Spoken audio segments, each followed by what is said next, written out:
Any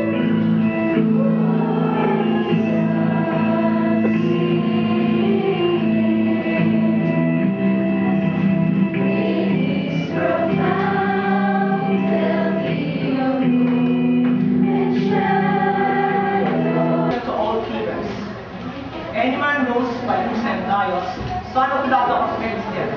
I direct that man to tell everything, no matter what he feels for having so long held him. However, if he does conceal it, I solemnly forbid the people of this country to receive that man, or speak to him, no matter who he is. As for the criminal, I pray to God that man's life be consumed in evil and wretchedness. As for those who fail me, may the gods deny them the fruit of the earth. Let them be ready.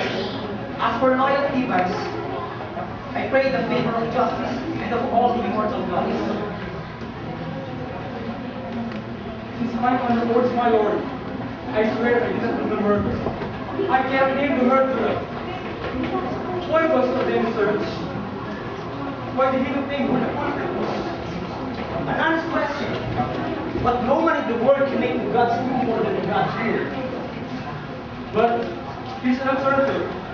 A clairvoyant to the Lord who overlooks the skilled Iglesias. One might learn much from him. I am not wasting time. Priam spoke of this.